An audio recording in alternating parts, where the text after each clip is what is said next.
이 시간 정경도 하실 때에 역대상 10장 1절에서 7절까지 주순영 권사님 봉독해 드리겠습니다. 다 같이 기립하셔서 하나님의 말씀을 봉독하시겠습니다.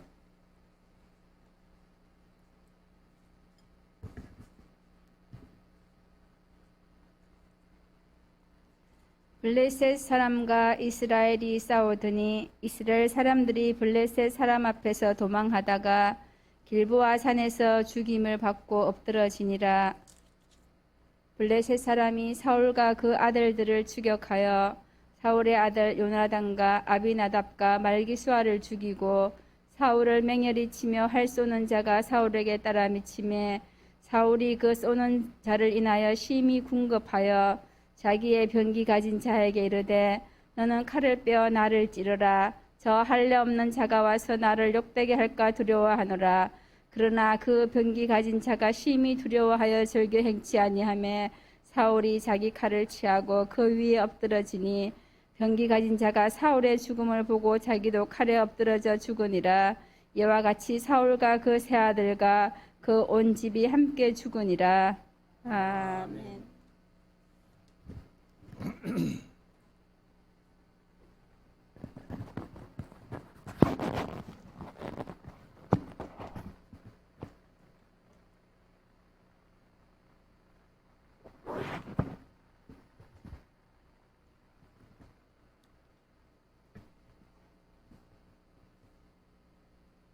혹시 특송 준비하신 분 계십니까?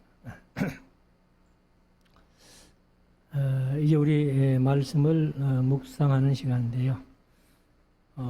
오전 시간에 역대상 6장에서 8장까지 이제 4장부터 이어지는 12지파의 족보들을 세밀하게는 못 살폈습니다만 이렇게 살펴보았고, 오늘 오후 시간에는 이제 9장, 10장 말씀을 우리가 함께 묵상하면서 오늘 10장 1절에서 봉독을 해드렸습니다만 9장과 10장을 함께 묵상해 보겠습니다. 9장에는 이제 이 귀한 공동체를 소개를 합니다. 그래서 모세로부터 거의 586년에 했으니까 한 900년 가까이 이렇게 지나오면서 사실 이제 신명기 31장 9절에서 13절까지를 통해서 모세가 유언같이 명령을 한 사실이 율법책을 7년마다 한 번씩 면제년 초막절에 모든 백성들 남녀노소, 우리 개혁성경은 유치까지, 개혁개정은 어린이까지 이렇게 번역을 했는데, 그렇게 다 모아가지고 율법을 낭독해 주라. 그러면 그들이 듣고 배워서 지켜 행하게 될 것이고, 너희들이 들어갈 가나안 땅에 들어가서 하나님을 알지 못하는 그 자녀들로 하여금 이 율법을 낭독해 줌으로 말미암아서 여호와 경외하기를 배우게 해라. 이렇게 명령을 했는데, 사실은 우리가 성경 공부하면서 늘 말씀드렸습니다만 여호수아도 안 했어요. 사사시대 300년 물론 안 했어요. 다윗, 솔로몬도 안 했습니다. 그리고는 율법을 낭독 안 해주니까 이 백성들이 범죄했다는 거예요.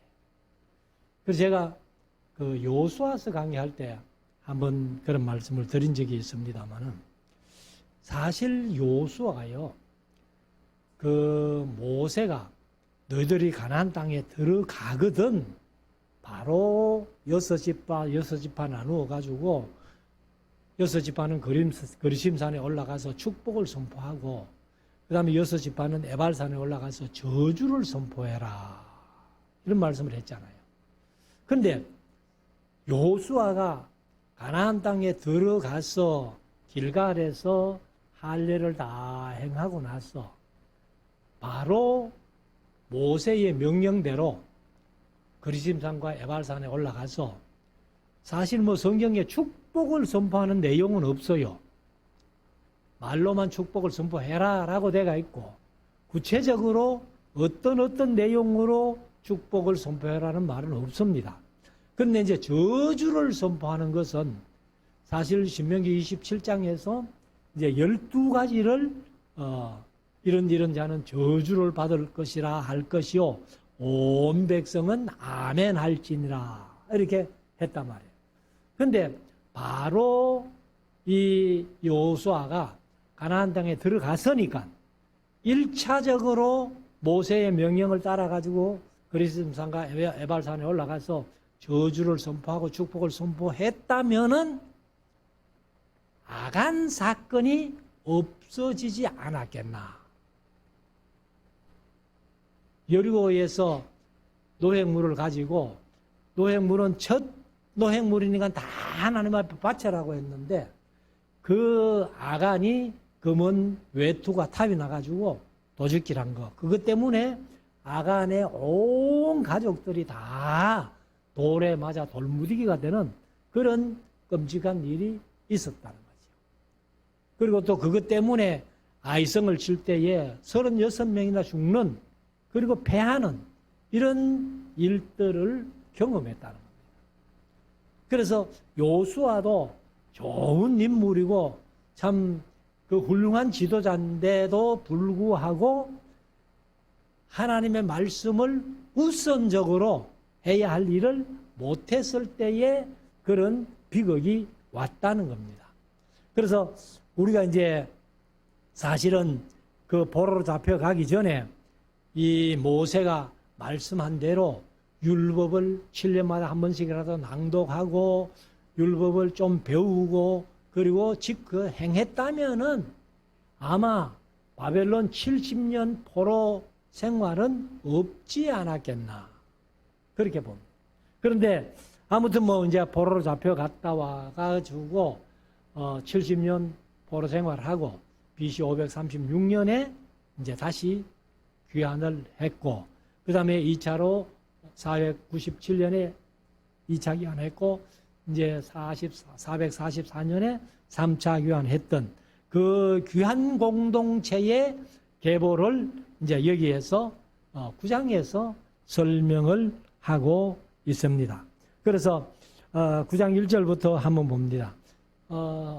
오전 시간에 제가 이야기를 잘못한 것을 한 가지 수정해서 수정하고 넘어갈게요. 사무엘하서 21장에 다윗 시대에 3년 기거 놓은 거 제가 길란 야베스 사람이라고 얘기를 했는데 길란 야베스가 아니고 기브온 사람들입니다. 기브온 사람들. 기브온 사람들은 여호수아서 9장에 보면은 그 멀리서 온 것처럼 이렇게 곰팡이 난 떡, 그 다음에 옷이 다 헤어진 거, 신발 헤어진 거 신고 와가지고 우리가 멀리서 왔으니까 우리하고 와친하자. 그렇게 속였던 그 기브온 족속들. 아마 그 때문에 사울이 또 왕이 돼가지고 아마 기브온 족속들을 좀 죽이려고 했던 것 같아요. 그래서 그 원한 때문에 이제 있었던 일을 길란 야베스가 아니고 기브온 사람이라는 것을 제가 수정해 드립니다. 자, 9장 1절부터 한번 보십니다. 온 이스라엘이 그 보게대로 계수되고 이스라엘 열왕 뒤에 기록됩니다. 그래서 이제 이 온 이스라엘이 그 열왕기에 이제 기록했다는 것은 일단은 바벨론으로 포로로 잡혀가기 전이죠. 그래서 열 왕들이 남방 유다는 시드기야로 끝나버리잖아요. 포로로 잡혀간 이후로는 왕들이 세워지지를 않습니다. 물론 중간사 시대에 하스모니아 왕조라는 왕조가 하나 만들어집니다만은 그것은 하나님이 약속하신 다윗의 위를 이어갈 그러한 왕조는 아니고 제사장 중에 모딘의 작은 마을에 그 마따디아라는 그 제사장이 이제 독립운동하면서 그것이 이제 한 가지 왕조가 돼가지고 우리가 역사책에 보면 하스모니아 왕조라고도 하고 하스몬 왕조라고도 하고 그렇게 하는데 그렇게 이제 다 기록을 했고 그리고는 유다가 범죄함을 인하여 바벨론으로 사로잡혀 갔더니 그래서 이제 우리가 뭐 공부하면서 했습니다마는 BC 606년에 1차 포로 597년에 2차 포로 586년에 3차 포로 이렇게 잡혀가서 사실 이제 70년이라는 기간은 1차 포로에서 1차 귀환까지가 70년이고 예루살렘이 망하는 586년부터 536년까지는 50년밖에 기간이 되지 않습니다. 그래서 이제 바벨론 70년이라는 것은 바로 1차 포로 BC 606년부터 1차 귀환 536년까지가 70년이다. 이렇게 우리가 공부를 했습니다. 그러면 바벨론에 포로 잡혀가가지고 이제 70년 살다가 2절 먼저 그 본성으로 돌아왔어. 1차 귀환이 에스라서 1장부터 이제 시작이 되는데 사실 이제 구체적으로 이제 온 것은 2장에서 1차 귀환자들이 49,897명이 왔다고 그렇게 기록이 되어 있습니다. 그래서 그 본성이라는 것은 본성은 예루살렘 성이죠. 예루살렘 성으로 돌아와서 그 기업에 거한 자는 이스라엘 제사장들과 레위 사람과 느디님 사람들이라. 느디님 사람들이란 말이 느헤미야서에서도 가끔 나왔잖아요. 이것은 이제 성전에 봉사하는 사람들, 성전에 바쳐진 자들, 그들을 이 얘기를 합니다. 그래서 이 이제 본성에 거했던 사람들, 우리가 느헤미야서 할 때 우리가 생각을 했습니다만은 사실은 느헤미야 11장이죠. 거기 보면은 이 예루살렘 성에 살기 싫어가지고 그 10분의 1을 제비 뽑아가지고 예루살렘에 살게 했던 그런 일을 이제 느헤미야서를 통해서 우리가 묵상을 했습니다만은 그래서 그런 사람들 그 사람들이 이제 특별히 레위인들은 이제 예루살렘에 많이 살았죠. 그리고 3절 유다 자손과 베냐민 자손과 이게 이제 남방 유다 두 지파가 떨어진 그 나라인데 에브라임과 므낫세 자손 중에서 예루살렘에 거한 자는 그러니까 여기도 보면은 다시 이제 에브라임과 므낫세 자손 중에서 이렇게 표현을 하는데 에브라임 지파 사람들이나 므낫세 지파 사람들이 일부가 돌아왔다는 거예요. 근데 사실은 이제 우리가 열왕기상 17장에 열왕기 하서 17장에 보면은 이 북방 이스라엘은 아수르에 의해서 BC 721년에 망했잖아요. 그리고는 뭐 다시 돌아온 얘기가 없습니다. 근데 아마도 이 에브라임 지파나 므낫세 지파 사람들 중에서 이제 바벨론 쪽으로 그렇게 가서 살던 사람들이 귀환할 때에 같이 섞여서 아마 돌아온 것 같습니다. 그래서 이 남방국과 북왕국이 다르게 갈라져 있었지만은 바벨론 포로에서 귀환할 때는 그 이미 북방 이스라엘에서 그 포로 잡혀갔던 그런 사람들. 그러니까 고산 하볼하솔과 메대 여러 고울에 흩었다 이랬는데 그 메대 여러 고울이라면은 메대가 페르시아하고 합병됐잖아요. 그러니까 뭐 바벨론에 포로 잡혀가 가지고 바벨론이 망하고 그다음에 이제 페르시아가 들어서는데 그 메대 사람들도 메데야라는 나라가 엄청 큰 나라인데 그 이제 이 고레스에 의해서 그 메대의 마지막 왕이 아스타게스라는 그런 고레스의 외할아버지죠. 그래서 이제 합병해가지고 그래서 고레스가 징역 내려가지고 이제 귀환하니까 그 메대의 북방 이스라엘 사람들 중에서 가 있던 사람들이 섞여 아마 귀환한 것 같아요. 그래서 이 이제 에브라임 사람들, 이제 에브라임 사람들은 오전에 말씀드렸습니다만 사실 요셉이 육적인 장자권을 얻음으로 말미암아서 그 므낫세가 맏아들이고 에브라임이 둘째 아들인데 야곱이 오른손을 어긋맡겨 가지고 에브라임에게 축복해 줌으로 말미암아서 에브라임이 늘 장자권을 가지고 있는 거예요. 그래서 북방 이스라엘과 남방 유다가 갈라섰을 때에도 북방 이스라엘의 대표 지파가 에브라임 지파입니다. 그래서 남방 유다는 뭐 물론 베냐민하고 유다 지파밖에 없으니까 유다 지파가 대표 지파가 됩니다만은, 그래서 아무튼 이제 유다 지파와 베냐민 지파 그리고 에브라임 지파, 므낫세 지파 이런 사람들이 그래도 돌아와서 예루살렘을 재건하는데 관심을 가지고 돌아왔다 하는 것을 이제 여기에서 말씀을 하고 있습니다. 그래서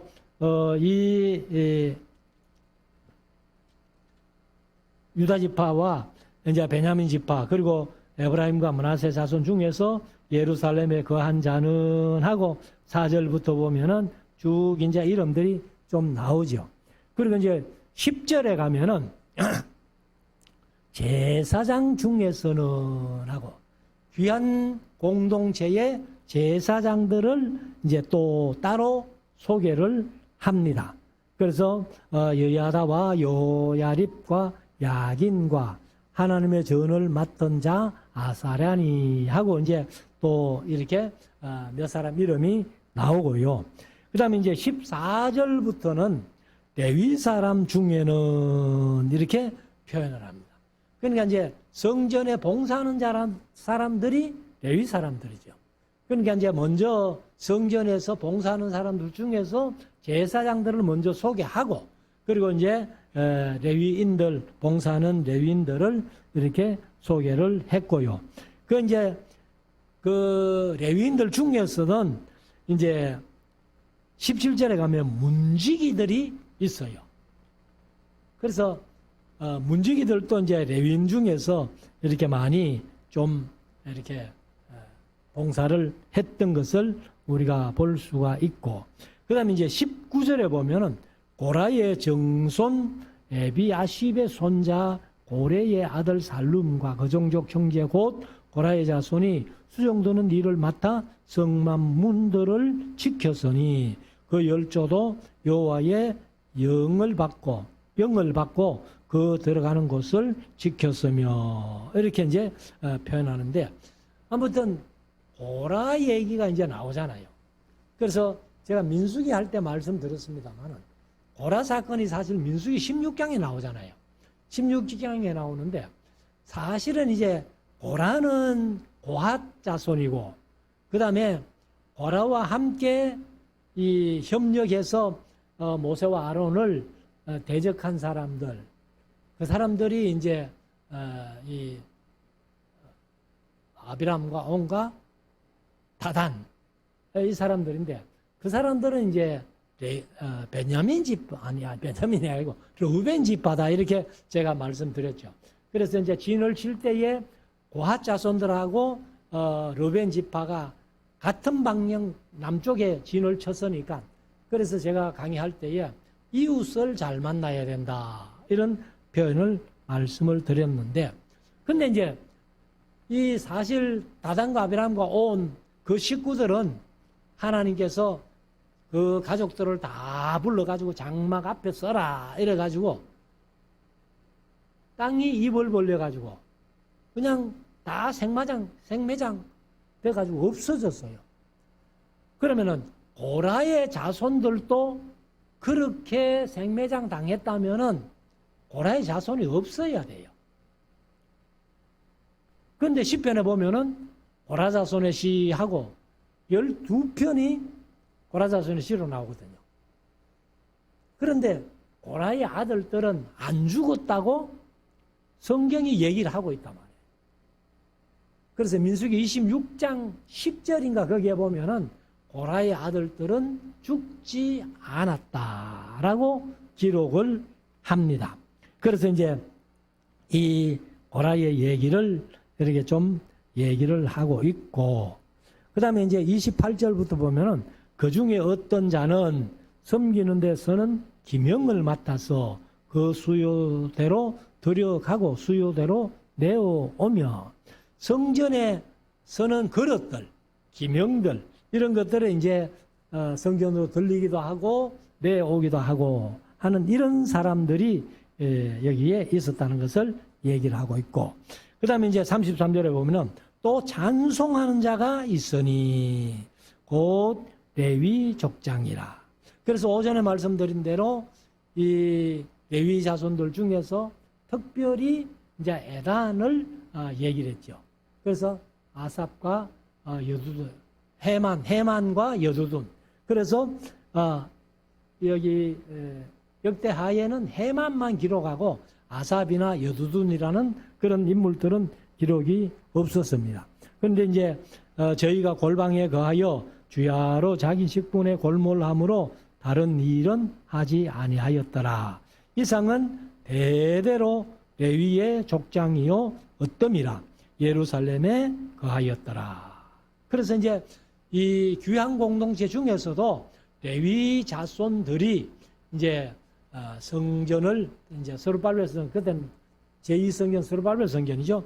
그 성전에서 봉사하면서 찬양하는 그런 직임을 맡았다 하는 것을 말씀을 드리고, 그 다음에 이제 35절부터는 이제 사울의 족보를 얘기를 해요.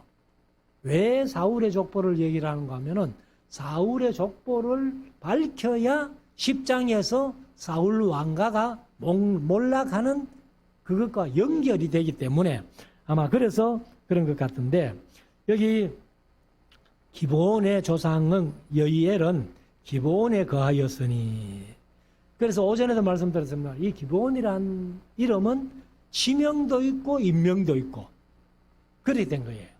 그래서 이제 기브온이 바로 사울의 고향입니다. 사울의 고향. 그래서 사울이 왕되어 가지고도 기브온에서 통치를 했고, 그리고 이제 다윗이 기브온에서 사울을 섬기다가 이제 망명 오면서 노브로 가가지고 그 사무엘을 만나고, 그리고부터 이제 20년 동안 망명 생활하는 그런 모습들을 우리가 볼 수 있는데, 그 아내의 이름은 마가라. 그 장자는 압돈이요, 다음은 술과 기스와 바알과 넬과 나답과 그돌과 아히오며, 스가라의 미글롯이며, 미글롯은 시므암을 낳았으니 이 무리도 그 형제대로 더불어 서로 대하여 예루살렘에 가였더라. 넬은 기스를 낳고, 기스가 이제 사울의 아버지죠. 기스는 사울을 낳았고, 사울은 요나단과 말기수아와 아비나답과 에스바를 낳았으며, 에스바는 어비보셋이라는 것을 오전에도 말씀드렸고, 요나단의 아들은 머릿발이라. 에스바알이 머비보셋이 아니고 이스보셋, 이름이 뭐 비슷하는 머비보셋이 아니고 이스보셋이고, 요나단의 아들의 이름은 머릿발이라 했는데 머릿발이 머비보셋이에요.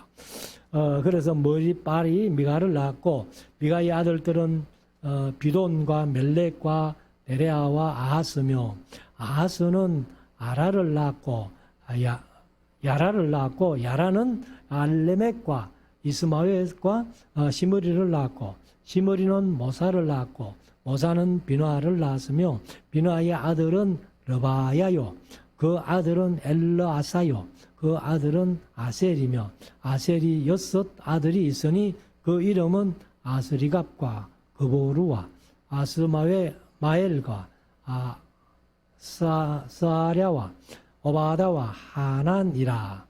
디셀 아들들이 이러하였더라 하고 이제 사울의 족보를 쭉 얘기를 한 다음에, 그 다음에 이제 10장에 가면은 사울 왕이 어떻게 망했는가.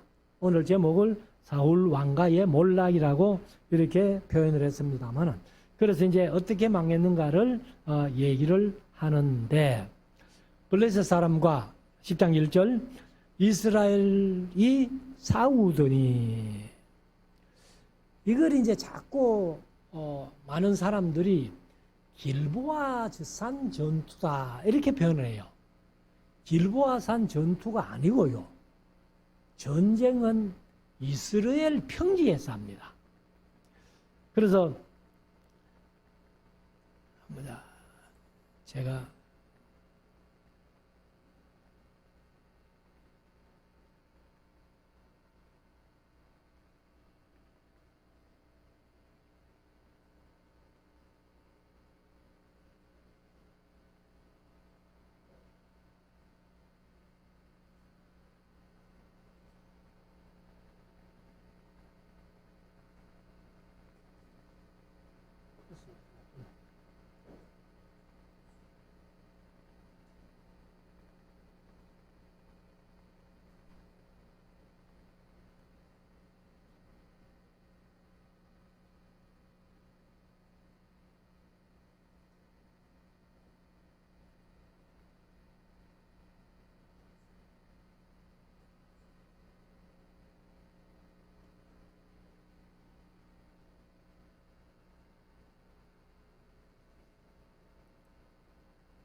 여기 아벡이 보니까 여기도 아벡이고 여기도 아벡이고 이 밑에 여기 또 아벡이 하나 있어요. 그래서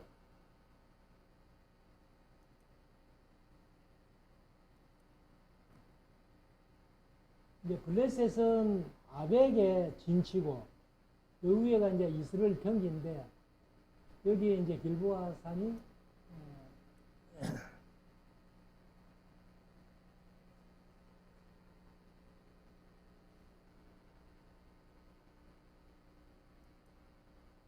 여기가 이제 길보아 산지거든요.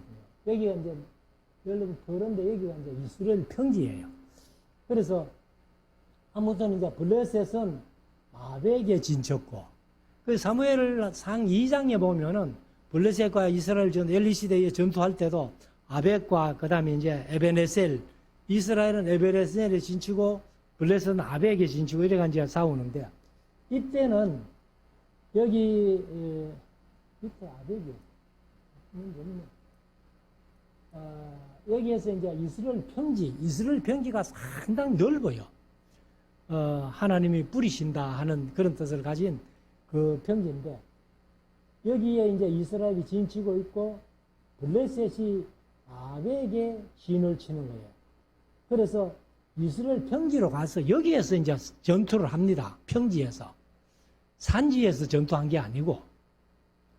그래서 전투를 하다가 이스라엘이 패해서 이 길보아 산지로 도망을 간 거예요. 도망을 가는 중에 많은 사람들이 군인들도 죽고, 그리고 이제 사울, 그 다음에 요나단, 아비나단, 말기수와 그 세 아들도 죽고, 이제 사울이 결국은 여기도 이제 본문에도 나옵니다만은, 사실은 이제 이 사울이 자결을 하잖아요. 그렇게 하는 건데 아무튼 길보아에서 전투한 게 아니다. 길보아 산 전투가 아니고 전쟁을 산에서 잘 안 하잖아요. 성경적으로 보면은 다윗이 골리앗을 죽인 것도 그 무슨 골짜기? 엘라 골짜기에서 하잖아요. 그러니까 성경에 제가 늘 말씀드린 대로 골짜기라고 표현되어 있지만은 골짜기는 산과 산 사이는 거기 아무리 넓은 평지라도 골짜기라고 성경은 기록을 해놨습니다. 그래서 아마도 이스라엘 골짜기, 뭐 머깃도 골짜기 뭐 이런 식으로 하는데 머깃도 평지도 엄청 넓죠. 머깃도 평지하고 이스라엘 평지하고 아마 거의 같은 곳을 얘기를 합니다. 그래서 블레셋과 이제 이스라엘이 싸우는데 이스라엘 사람들이 블레셋 사람 앞에서 도망하다가 전쟁은 어디서 하고 이스라엘 평지에서 했고 평지에서 하다가 이제 이스라엘 백성들이 이제 블레셋 앞에서 도망을 하는데 어디로 가는가 하면은 길보아 산에서 죽임을 받고 엎드러진지라. 그러니까 도망가는 사람들을 블레셋 군사가 쫓아가서 길보아 산에서 이제 많이 사람들이 죽게 됐는데 결국은 사울왕 하나만 죽은 게 아니라 사울의 세 아들도 죽었죠. 그리고 이스라엘의 많은 군인들이 이제 죽게 됩니다. 그리고는 이 뒤에도 이제 그런 말씀이 나옵니다만은 사실은 이 사울의 목을 잘라가지고 목이 없는 시체를 베산 성벽에다가 걸어 놓습니다. 그건 이제 나중에 그렇게 하는데 아무튼 그렇게 사울과 요나단, 아비나답, 말기수와 이제 세 아들과 사울 왕이 죽고 그리고 많은 군대들도 거기에서 죽었습니다. 죽었는데 자 3절에 봅시다. 사울을 맹렬히 치며 활 쏘는 자가 사울에게 따라 미침에 사울이 그 쏘는 자를 인하여 심히 궁급하여 자기의 병기 가진 자에게 이르되 너는 칼을 빼어 나를 찌르라. 할리 없는 자가 와서 나를 욕되게 할까 두려워하노라. 여기는 그냥 활 쏘는 자가 따라오니까 사울이 급해가지고 병기 든 자에게 날 죽여라 이렇게 한 걸로 되어 있는데 사무엘상 30장 31장에 보면은 사울이 부상을 입었다 해요. 그래가지고 이제 병기 든 자에게 내가 저 할례 없는 자들에게 죽는 것보다는 차라리 네가 날 죽여라 했는데 병기 든 자가 못 죽이죠. 그러니까 이제 사울이 칼을 자기 배에다 대고 엎어져서 자결을 해버립니다. 그런데 그 모습을 사무엘하서 1장에 보면은 어떤 아말렉 사람 하나가 그걸 보고서는 그 왕관을 뺏겨가지고 그리고는 다윗에게 좋은 소식 알리는 줄 알고 갔다가 그 소년이 죽임당하는 얘기가 이제 사무엘하서 1장에 나오는데 그 사무엘하서 1장을 하면서 사무엘하서 4장하고 제가 연관시켜가지고 그렇게 말씀드릴 때에 일개 사람의 마음도 잘 읽지 못했을 때에 생명이 달아난다면은 우리가 신앙 안에서 하나님의 마음을 바르게 못 읽고 신앙생활 한다면요. 그 생명이 구원받는다는 보장이 없다는 거예요. 우리가 이런 것을 좀 심각하게 생각을 해야 됩니다. 근데 우리가 그냥 뭐 주에 믿습니다 하면은 뭐 다 구원 얻는 것처럼 이렇게 돼가 있는데 그렇지 않습니다.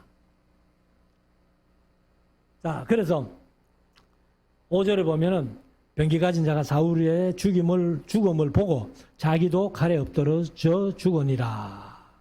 그래서 이와 같이 사울과 그 세 아들과 그 온 집이 함께 죽었다. 이렇게 기록을 하고 있습니다. 그래서 여기 이제 7절부터 보면은 골짜기에 있는 모든 이스라엘 사람, 여기 골짜기가 우리로 말하는 산골짜기가 아니고 우리나라 개념의 산골짜기가 아니고 이스라엘 평지라는 거예요. 평지, 산과 산 사이니까. 그래서 저희의 도망한 것과 사울과 그 아들들의 다 죽은 것을 보고 그 성읍들을 버리고 도망하며 블레셋 사람이 와서 거기 거하니라. 이튿날에 블레셋 사람이 와서 죽임을 당한 자를 벗기다가, 벗기는 것은 겉옷을 벗기는 거예요. 겉옷이 요즘 우리나라는 뭐 군인들이 전부 군복을 입고 있기 때문에 그렇지만은 이때는 그냥 평상시에 이렇게 생활하다가 그냥 또 전쟁이 일어나면 또 전쟁에 나가는 거예요. 옷을 그대로 입고. 그래서 이제 겉옷은 항상 말씀드리지만은 입고 있으면은 겉옷이고 밤 되면은 이불이고 이렇게 했던 것들인데 이것이 이제 돈이 많이 나가니까 그것을 이제 전부 벗겨 가는 거예요. 그런데 지금 우리나라 사람들 같으면은 여간 뭐 죽은 사람이 고급 옷 입고 있다 해도 그 벗겨 가지고 뭐 자기가 하겠어요? 근데 아마도 뭐 우리나라도 뭐 좀 수십 년 전만 해도 가난할 때는 그런 거 다 할 수 있었다는 거죠. 그래서 벗기다가 사울과 그 아들들이 길보아 산에 엎드러졌음을 보고 그 사울을 벗기고 그 머리와 갑옷을 취하고 사람을 블레셋 땅 사방에 보내어 모든 우상과 뭇 백성에게 공포하며. 그러니까 이제 우리의 신이 이겼다는 거예요. 블레셋이. 이스라엘 신은 연약해서 이스라엘이 패하게 되고 우리의 신이 이겼다. 그래서 이제 우상에게 우리가 이겼습니다 하고, 그리고 블레셋 많은 백성들에게 우리가 이스라엘을 이겼다 하고 이제 광포했다는 겁니다. 그리고 사울의 갑옷을 그 신의 묘에 두고, 아마 신의 묘라고 하지만은 신전에 아마 뒀을 거예요. 갑옷은. 그리고 그 머리는 이제 잘라가지고 몸통은 베산 성벽에다 갖다 걸어놓고, 그리고 이제 머리는 다곤의 묘에 단지라. 그래서 머리를 잘라가지고는 이렇게 묘에다가 달아놓고, 다곤 신전의 묘에다가 달아놓고, 야, 사울 왕을 죽이고 우리가 이스라엘을 이겼다. 이제 이렇게 하는 거죠. 그래서 사실은 이제 여기는 구체적으로 그런 얘기가 없는데, 이제 사무엘상 31장에 보면은 이 사울의 시체, 그 다음에 요나단, 아비나답, 말기수와 세 왕자의 시체, 그래 시체 내구를 이제 벳산이라는 성벽입니다. 갈릴리 바로 밑에 보면은 벳산이라는 성벽이 있는데요. 성이 있는데,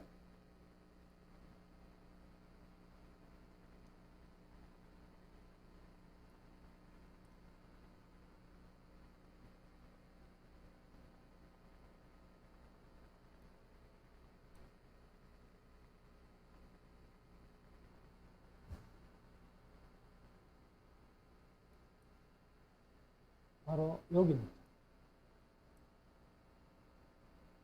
여기가 이제 벳산이 있죠. 여기 지금도 가보면은 이제 그 유족들도 많이 있고, 지난번에 우리가 성지순례 갔을 때 보통은 이제 요르단으로 건너가는 것이 여리고에서 건너갑니다. 보통은. 근데 벳산에도 요르단으로 건너가는 그 검문소가 있어요. 그래서 지난번에 성지순례 갔을 때는 우리가 벳산에서 건너간 걸로 우리가 기억을 하는데, 아무튼 이제 이 벳산 성벽에다가 시체 내구를 더 걸어 놓으니까 길랏 야베스 사람들이, 길랏 야베스는 이제 요 벳산 성벽에서 보면은 요 요단강을 건너가지고 이쪽에가 길랏 야베스입니다. 길랏 야베스 사람들인데, 이 사람들이 이 사울이 너무 고마운 거예요. 그 고마운 사건이 어디 나오는가 하면은 사무엘상 11장에 나옵니다. 그래서 암몬 사람 나하스 왕이요, 그 길랏 야베스를 쳐들어온 거예요. 쳐들어오니까 길랏 야베스 사람들이 뭐라고 얘기를 하는가 하면 나하스에게 우리가 막 아예 당신들 종이 100개 전쟁하지 말자. 이렇게 하니까 나하스가 야 이놈들아 그냥 뭐 전쟁 안 하자 하면 되나? 우리의 종이 된다 할지라도 너희 한쪽 눈은 다 빼고 그리고 한쪽 눈만 가지고 우리의 종을 삼을게. 그랬단 말이에요. 그러니까 이 길란 야벳 사람들이 그러면은 우리에게 일주일만 여유를 달라.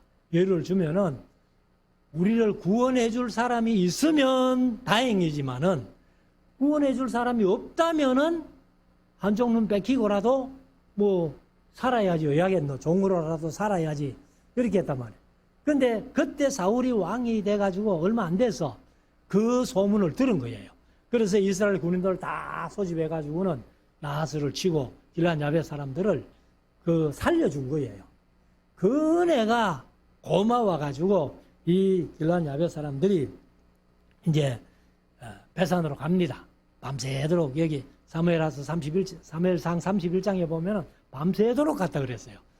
그래서 요단을 건너가가지고 뭐 여간 장병들이 간다 해도 산 사람 없는 거는 쉽잖아요. 근데 죽은 시체를 들고 온다는 거는요, 힘들어요. 근데 아무튼 청년들이 가가지고 이 내구의 시체를 다 뺏겨 와가지고, 그리고는 이제 이 사울의 시체, 그 다음에 요나단, 아비나단, 말기수와 세 왕기의 시체를 전부 이제 불을 태워가지고, 그러면 요즘 같으면 우리 같으면 이제 화장한다 이제 이래야 되는데, 사실 요즘은 뭐 전기로 이제 이렇게 화장을 하니까 쉽잖아요. 근데 제가 어릴 때 보니까 좀 몹쓸 전염병이 걸려가지고 동네에서 화장을 시키는데요. 우리 그 고향 마을에 앞에 그 형산강이 큰 강이 있거든. 그래 그 강에 나가가지고 이렇게 시체를 태우는데 그냥 뭐 나무를 뭐 막 크게 쌓아놓고 그렇게 태워도 잘 안 타요. 그런 모습을 제가 봤어요, 어릴 때. 그런데 이제 이 내구의 시체를 성경이 기록하는 것은 글로 기록하니까 쉽게 태웠다 이랬는데 그 내구를 태우는 과정을 한번 생각해 보면요. 아마 엄청나게 힘들었을 거예요. 한 구 태우는 것도 힘드는데 내구나 다 태워. 그래서 이제 그 뼈를 수습해가지고는 이제 이렇게 장례식을 해준 그런 일을 하고, 그 다음에 이제 장례식 이후에는 길란 야벳 사람들이 7일 동안 금식했다 하는 얘기를 이제 쓰고 있습니다. 그래서 11절에 길란 야벳의 모든 사람이 블레셋 사람의 사울에게 행한 모든 일을 듣고 용사들이 다 일어나서 사울의 시체와 그 아들들의 시체를 취하여 야벳으로 가져다가 그곳 상수리나무 아래 그 해골을 장사하고, 근데 여기 이제 불태웠다는 얘기도 없잖아요. 그리고 7일을 금식하였더라. 사울의 죽은 것은 여호와께 범죄하였음이라. 이게 이제 사울이 죽은 이유지요. 주보의 성경 문제 마지막 문제가 이 문제입니다. 사울이 왜 죽었느냐 그렇게 질문을 해놨는데 사울의 죽은 것은 여호와께 범죄하였음이라. 제가 여호와의 말씀을 지키지 아니하고 또 신접한 자에게 가르치기를 청하고, 그래서 엔돌의 신접한 자를 찾아갔다는 그 사건을 이제 간단하게 이렇게 기록하죠. 그리고 여호와께 묻지 아니하였으므로 여호와께서 저를 죽이시고 그 나라를 이새의 아들 다윗에게 돌리셨더라 하고, 이제 그래서 사울 왕가는 완전히 몰락하는 그런 이야기를 쓰고 있습니다. 그래서 역대상 1장부터 10장까지가 아담부터 사울이 죽는 얘기까지가 끝나버려요. 그리고 이제 다음 주에 묵상을 하겠습니다만은 11장부터 29장까지 그 많은 분량이 다윗에 대해서 쓰고 있습니다. 그리고 이제 역대하서 1장부터 9장까지가 또 솔로몬에 대해서 쓰고 있어요. 그래서 다윗이나 솔로몬의 치적을 얼마나 많이 이렇게 얘기를 하고 있다 하는 것을 볼 때에 아마 역대상하를 기록한 사람, 사실 뭐 저자는 모른다고 합니다. 그러나 이제 많은 성경학자들이 에스라가 기록했을 것이다. 이렇게 보는 거예요. 그래서 이 나라를 새로 세우면은 어떤 나라를 세울 것인가? 다윗 시대 같은, 솔로몬 시대 같은 그런 나라를 세웠으면 좋겠다 하는 의도로 아마 역대상하를 쓰지 않았나 이렇게 보는 겁니다. 그래서 이 말씀을 우리가 보면서 여기 사울이 죽은 이유가 바로 여호와께 범죄하였습니다. 그러니까 하나님의 말씀 안 들으니까 뭐가 잘하는 건지 못하는 건지 분별을 못한 것 같아요. 그러니까 이제 포로 이전에 이스라엘 백성들이 다 그랬듯이 말씀을 모르니까 자기들이 범죄하고도 또 두들겨 맞고도 왜 두들겨 맞는지 몰랐다. 그렇게 우리가 공부 시간에 공부를 했습니다만, 그러니까 우리들도 이 세상 살면서 하나님의 말씀을 물론 뭐 다 안다고 범죄 안 하는 건 아니잖아요. 그러나 말씀을 알므로 말미암아 뭐가 잘못인지 또 뭐가 잘하는지를 우리가 잘 분별해서 우리가 신앙 안에서 하나님 앞에 좋은 열매로 하나님 앞에 칭찬 듣는 우리 모두가 될 수 있기를 주의 이름으로 축원합니다. 기도드리겠습니다.